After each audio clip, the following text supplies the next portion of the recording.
तो हेलो साथियों, नमस्कार। स्वागत है आपका अपने चैनल सक्सेस जंक्शन एक कदम सफलता की ओर में। और हम लेकर के आ गए हैं आपके लिए एमपी पुलिस कांस्टेबल 25 अगस्त सेकंड शिफ्ट का एग्जाम एनालिसिस, जहां पर आज हम करने वाले हैं सबसे पहले जीके जीएस साइंस, उसके बाद में मैथ और उसके बाद में रीजनिंग के बारे में क्या क्या परिवर्तन आया है, क्या क्या सवाल नए ऐड हुए हैं, क्या टॉपिक नए ऐड हुए हैं, सारी जानकारी हम आपको देने वाले हैं। आज के जो प्रश्न है वो हमें विकास प्रजापति जी ने भेजे हैं, जिनके 79 नंबर आए हैं। आपका बहुत बहुत धन्यवाद विकास प्रजापति जी।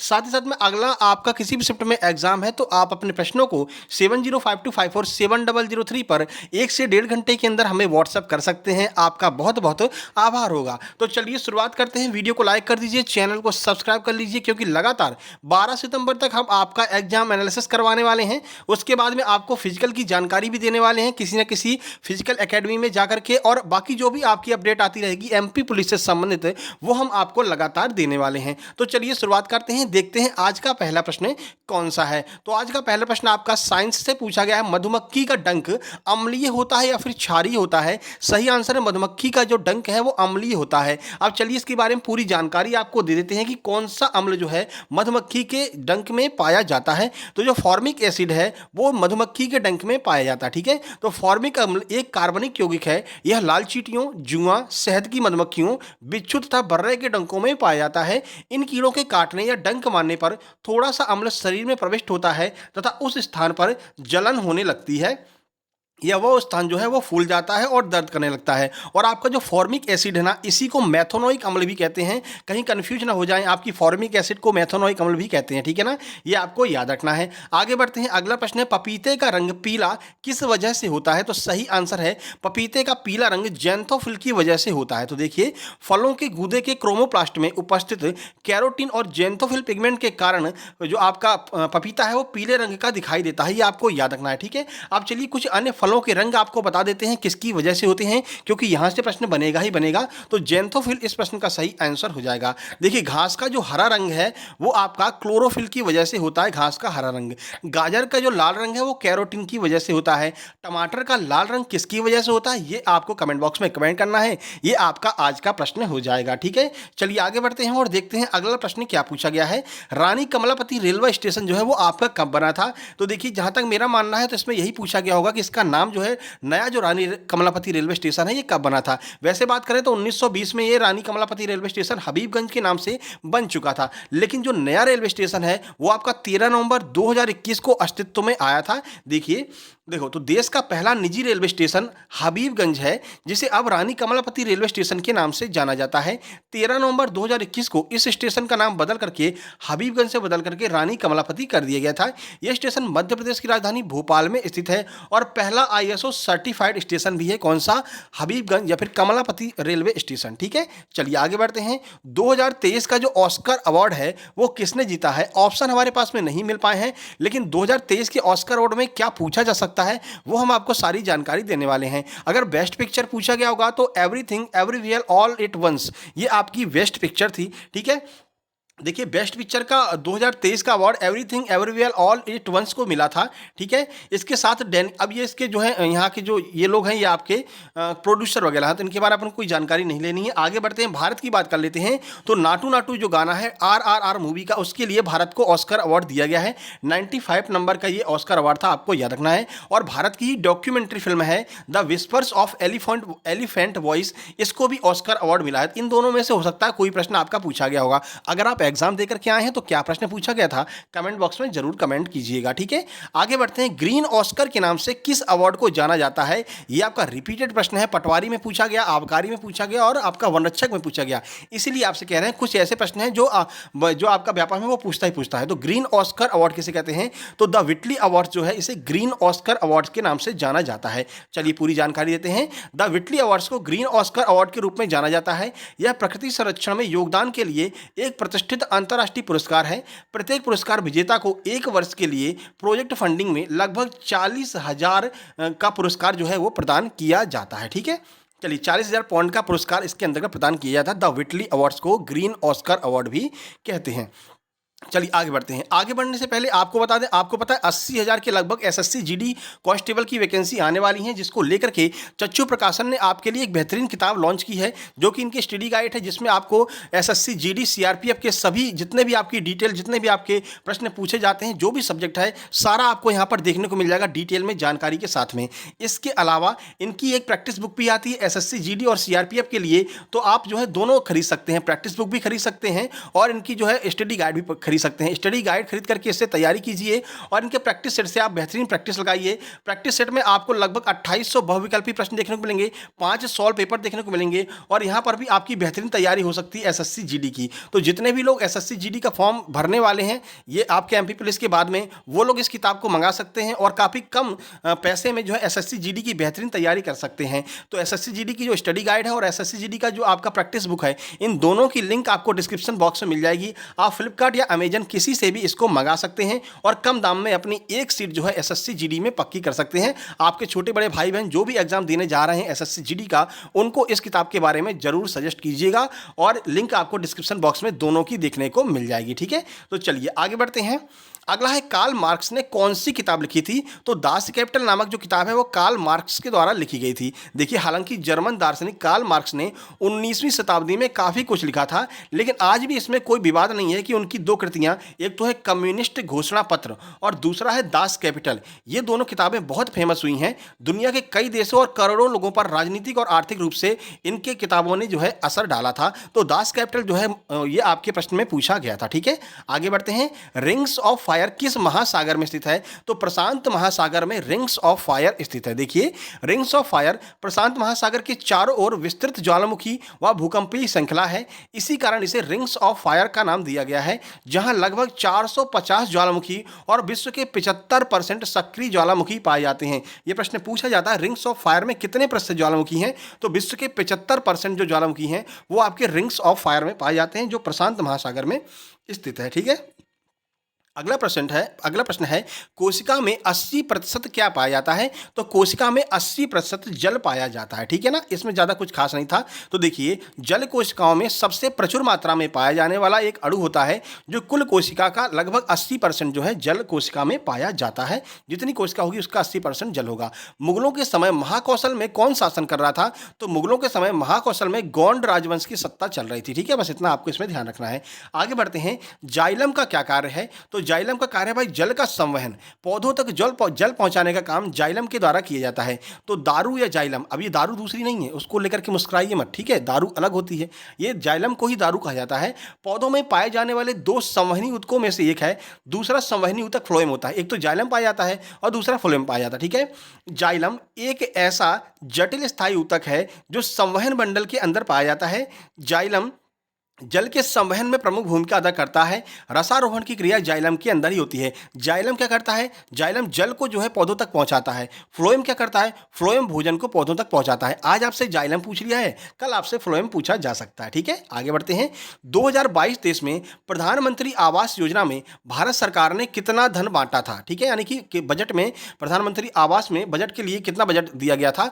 तो 48,000 करोड़ रुपए का बजट 2022-23 में प्रधानमंत्री आवास योजना के लिए निर्धारित किया गया। देखिए, तो प्रधानमंत्री आवास योजना के लिए 2022 में पेश किए गए बजट में 48,000 करोड़ रुपए आवंटित किए गए थे और 2024 तक सभी को पक्के मकान देने का टारगेट रखा गया था। ठीक है, आगे बढ़ते हैं। अगला प्रश्न है, मध्य प्रदेश उच्च न्यायालय की खंडपीठ कहां पर है? तो इंदौर तथा ग्वालियर में मध्य प्रदेश उच्च न्यायालय की खंडपीठ स्थित है। देख लीजिए। तो देखो, अब कब इसको बनाया गया था ये आपके लिए महत्वपूर्ण हो जाएगा। तो राज्य पुनर्गठन अधिनियम 1956 की धारा 51 की उपधारा 2 के द्वारा प्रदत्त शक्तियों के प्रयोग में दिनांक 28 नवंबर 1968 को जारी राष्ट्रपति अधिसूचना के द्वारा इंदौर तथा ग्वालियर को मध्य प्रदेश उच्च न्यायालय की स्थायी खंडपीठों की स्थापना की गई थी। ठीक है, कब की गई थी? 28 नवंबर 1968 को। चलिए बढ़ते हैं आगे और देखते हैं अगला प्रश्न क्या है। ये याद रखना आप, ठीक है, कि न्यायमूर्ति हेमंत गुप्ता वर्तमान में उच्च न्यायालय के मुख्य न्यायाधीश हैं, ये आपको याद रखना है। ठीक है, अगला प्रश्न है, दिल का दौरा क्यों पड़ता है? तो चलिए देख लेते हैं भाई दिल का दौरा क्यों पड़ता है। तो देखो, दिल का दौरा तब होता है जब हृदय की मांसपेशियों को रक्त की आपूर्ति करने वाली या अधिक कॉरोनरी आर्टरियों में रुकावट, हृदय को पर्याप्त ऑक्सीजन और पोषक तत्व जब प्राप्त नहीं होते हैं तो हृदय कार्य करना बंद कर देता है और धीरे धीरे कार्य करने बंद करने की वजह से ब्लॉकेज होने लगता है और इस वजह से जो है दिल का दौरा पड़ता है। सुबह पूछा गया था हृदय दिवस कब मनाया जाता है, तो 29 सितंबर को हृदय दिवस मनाया जाता है। सुबह वाली शिफ्ट में हृदय से प्रश्न ये आया था। ठीक है, चलिए अब अगला प्रश्न है, इनमें से कौन सा देश रिंग्स ऑफ फायर के अंदर नहीं आता? दो प्रश्न आज आपसे रिंग्स ऑफ फायर से पूछ लिए हैं, तो चलिए देख लेते हैं कौन कौन से देश रिंग्स ऑफ फायर के अंतर्गत आते हैं। तो देखिए, यह प्रशांत महासागर में दक्षिण अमेरिका और उत्तरी अमेरिका महाद्वीप से लेकर के पूर्वी एशिया, ऑस्ट्रेलिया, न्यूजीलैंड तक विस्तृत घोड़े की नाल के आकार जैसा जो है क्षेत्र होता है। ठीक है, जापान वगैरह जो है ना, जापान, न्यूजीलैंड, ऑस्ट्रेलिया, ये सब आपके रिंग्स ऑफ फायर के अंदर ही आते हैं। ठीक है, चलिए एक प्रश्न और आपका पूछा गया था, शाहजहां वाला पूछा गया था कि जो है आपका एमपी में गवर्नर कौन रहा था, मुगल के शासकों में से कौन एमपी में गवर्नर रहा था? तो याद रखना, शाहजहां जो है वो मध्य प्रदेश में गवर्नर के रूप में 2 साल उसने बिताए थे। लगातार 3 शिफ्ट से ये प्रश्न पूछा जा रहा है बराबर। ठीक है, तो शाहजहां इसका बिल्कुल सही आंसर हो जाएगा और बुरहानपुर में इसने अपने 2 साल व्यतीत किए थे। सुबह वाली शिफ्ट में भी प्रश्न पूछा था, कल शाम वाली भी पूछा था और इस वाली शिफ्ट में भी यहां से प्रश्न पूछा गया है। ठीक है, चलिए आगे बढ़ लेते हैं और बात करते हैं मैथ में क्या क्या परिवर्तन है आज आपको देखने को मिले हैं। देखिए, तो मैथ का पहला प्रश्न देख लीजिए, एक वृत्त की त्रिज्या 10 सेंटीमीटर है तथा उसके समांतर जीवा की बीच की दूरी 12 सेंटीमीटर है। 2 समांतर जीवाएं हैं आपकी। ठीक है, जो दो समांतर जीवाएं हैं इनके बीच की दूरी 12 सेंटीमीटर है, तो जीवा की लंबाई आपको बताना था। ये आपसे आज एडवांस का एक प्रश्न पूछा गया था। ठीक है, उसके बाद में वर्ग और घन से एक एक प्रश्न पूछे गए हैं। इसका जो है सूत्र अगर आपको याद रहेगा तो आप आसानी से आंसर दे सकते हैं, ऐसे प्रश्न पूछे थे। टाइम एंड डिस्टेंस से आपका एक प्रश्न पूछा है, एक प्रश्न आपका प्रायिकता से पूछा गया है, गोला और वृत्त से भी एक एक प्रश्न पूछे गए। व्रत वाला प्रश्न हमने आपको बता दिया। ठीक है, उसके बाद में बॉडमास से लगातार प्रश्न आ रहे हैं। 2 प्रश्न आपके बॉडमास से पूछे हैं, एलजेब्रा के 2 प्रश्न हैं, घातांक करनी से आज एक ही प्रश्न पूछा गया, सुबह वाली शिफ्ट में भी एक ही पूछा था। एलसीएम एचसीएफ से 2 से 3 प्रश्न हर शिफ्ट में बन रहे हैं, तो एलसीएम एचसीएफ को आपको अच्छे से पढ़ करके जाना है। सबसे ज्यादा जो प्रश्नों की संख्या बढ़ी है वो आपका परसेंटेज है, 4 से 5 प्रश्न परसेंटेज से बन रहे हैं और लेवल बिल्कुल स्लो आ रहा है। आप आसानी से प्रश्नों को सॉल्व कर सकते हैं। 2 प्रश्न सीआई के और 2 प्रश्न एसआई के, इसमें आपका अर्धवार्षिक वाला पूछा गया था, एक तो अर्धवार्षिक वाला पूछा गया था और एक आपका 2 साल का सीआई निकालने को पूछा गया था। सिंपल लेवल हो गया है, एसआई आपका 2 है। देखिए, परिवर्तन सिर्फ आपका जीके जीएस में आ रहा है, जो आपका मैथ है वो वैसे का वैसा ही बना हुआ है। ठीक है, थोड़ा सा कैलकुलेशन अगर बात करें 5-6 प्रश्नों को छोड़ दें तो बाकी आप मैथ को आसानी से सॉल्व कर सकते हैं। बाकी लास्ट में सजेशन वाली वीडियो में सजेशन में हम आपको बताने वाले हैं कि आगे आपको क्या करना है। प्रॉफिट लॉस से 3 से 4 प्रश्न देखने को मिले हैं, 2 प्रश्न आपके सिंप्लीफिकेशन के हैं जिसमें कैलकुलेशन ही आपसे मांगा गया है। मिक्सचर एलिगेशन के 2 से 3 प्रश्न पूछे जा रहे हैं। ठीक है, आयु के आज 2 प्रश्न पूछे गए हैं, 2 प्रश्न आयु के पूछे गए हैं जिनमें आपका रेशियो वाली आयु पूछी गई थी। ठीक है, मेंसुरेशन का हमने आपको बता दिया। एक प्रश्न आपका एवरेज से पूछा जा रहा है जिसमें आपकी औसत गति पूछी जा रही है। लगातार 2 शिफ्ट में औसत गति आपकी पूछी गई है, वही 2xy upon x plus Y वाला सूत्र लग रहा है। ठीक है, और 2 से 3 प्रश्न आपके रेशियो एंड प्रपोर्शन से पूछे जा रहे हैं।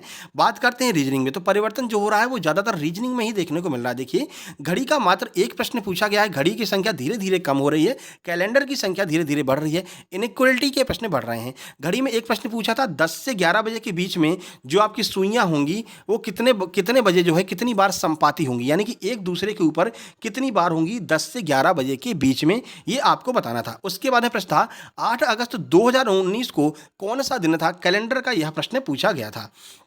अगला देखिए, अगला है आपका अनु मनु से 300 दिन बड़ी है तथा मनु राजेश से 50 सप्ताह बड़ी है, तो राजेश का जन्म कब हुआ था और इनमें से किसी एक की डेट दी गई थी, या तो अनु की दी गई हुई या फिर मनु की, किसी की एक की डेट दी गई थी और आपसे राजेश का जन्म दिवस पूछा गया था। 2 प्रश्न आपके यहाँ पर कैलेंडर से आए हैं। ठीक है, कोडिंग डिकोडिंग के प्रश्नों की संख्या बढ़ रही है, 5 से 6 प्रश्न कोडिंग डिकोडिंग के पूछे जा रहे हैं। सबसे ज्यादा जो प्रश्न पूछे गए हैं लगभग 8 से 10 प्रश्न आपके अल्फाबेट सीरीज के पूछे गए हैं। ठीक है, चलिए नीचे आपको पूरी जानकारी देने वाले हैं। ओपन डाइस से भाई प्रश्न बन रहा है, ओपन डाइस को पढ़ करके आना है। 2 प्रश्न आपके ओपन डाइस से भी पूछे जा रहे हैं और ज्यादातर प्रश्न 4 से 5 प्रश्न आपके मैथमेटिकल ऑपरेशन से भी पूछे जा रहे हैं। अब क्या कर रहा है वो, लगता है प्रश्नों की संख्या खत्म हो गई है। अब वो क्या है, एक एक टॉपिक उठा रहा है और बंच में प्रश्न वहां से दे रहा है, 4-4 5-5 प्रश्न पटक दे रहा है। जैसे मैथमेटिकल ऑपरेशन जो आपके चिन्ह बदलने वाले होते हैं वहां से 3 से 4 प्रश्न पूछे गए हैं। ठीक है, सिटिंग अरेंजमेंट का कोई प्रश्न नहीं है, ब्लड रिलेशन का कोई प्रश्न नहीं है, डायरेक्शन के 2 प्रश्न हैं, आइदर और नाइदर नॉर खत्म कर दिया है, प्रश्न पूछ ही नहीं रहा है यहां से। ठीक है, मिसिंग लेटर से आपके प्रश्न भर भर के पूछ रहे हैं, 3 से 4 प्रश्न मिसिंग लेटर के बन रहे हैं। रैंकिंग के 2 प्रश्न हैं, वर्ग काउंटिंग का पूछा गया है, वाटर मिरर में से 2 प्रश्न ही आए हैं आज, ठीक है। उसके बाद में बात करते हैं त्रिभुज काउंटिंग के 3 से 4 प्रश्न त्रिभुज काउंटिंग के अभी तो आ रहे हैं, आगे क्या परिवर्तन होगा इसके लिए आप लगातार एग्जाम एनालिसिस देखते रहिए।